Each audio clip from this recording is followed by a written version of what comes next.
A colleague of mine was conducting an interview and asked the sales applicant if he had good people skills. The response, "Of course I do. What kind of stupid question is that?"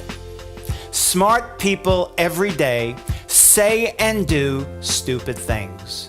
In Emotional Intelligence Part 2, we will examine how emotions channeled incorrectly will sabotage our most important and precious relationships.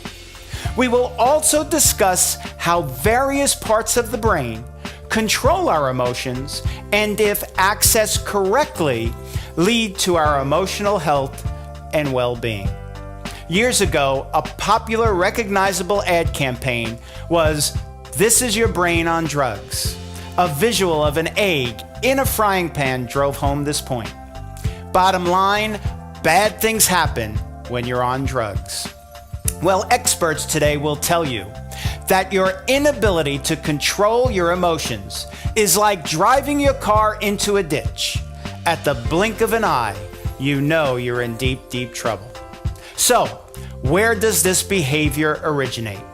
Much of our emotional ignorance is a result of the pressure and stress we encounter in our lives on a daily basis. The fact is that we are under more stress at home and at work than ever before. Our lives are filled with deadlines, hassles, frustrations, and demands. For many, stress and pressure is a commonplace thing and a way of life. However, when you're constantly being bombarded with stressors, operating in emergency mode, your mind and body pay the ultimate price. That relentless amount of stress can be easily illustrated by the glass that is filled to the brim and overflows, or the rubber band that is stretched and then, unfortunately, snaps.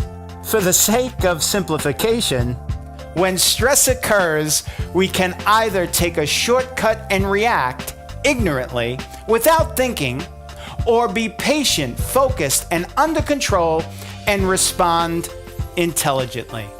This is where the two parts of the brain that control our emotions and direct our actions take center stage. When our body is under stress or we perceive a threat, the primitive portion of our brain, the amygdala, takes over. The amygdala is like an imprecise shortcut or an alarm circuit that pumps hormones to our body, alerting us of danger. Danger, Will Robinson, danger. It's at this moment that our ability to reason and think clearly and effectively abandons us. You've heard the term fight or flight. It's when we react without thinking.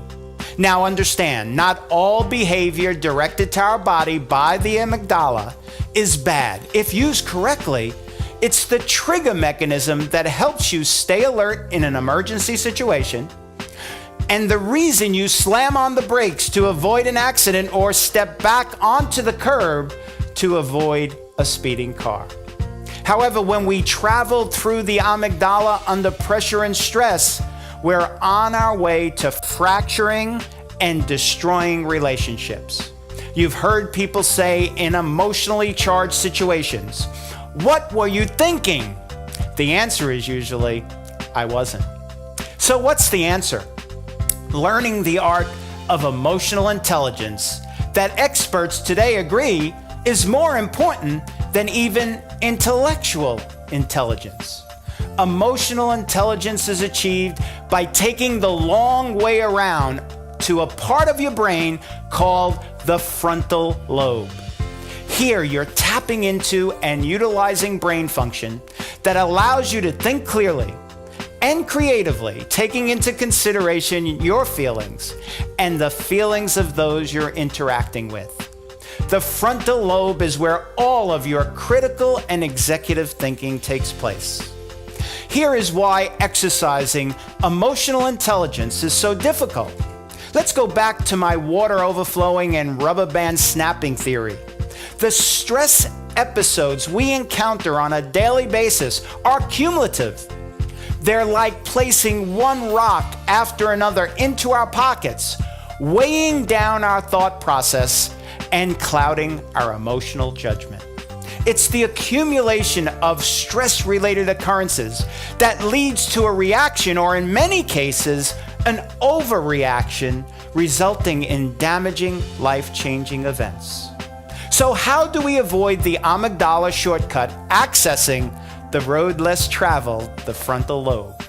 In the third and final part of Emotional Intelligence, I will share with you simple, easy to understand strategies and methods to become more emotionally intelligent. In closing, make no mistake about it, the ability to closely examine your emotions and thoughts before making decisions and responding will positively impact your life and the lives of everybody around you.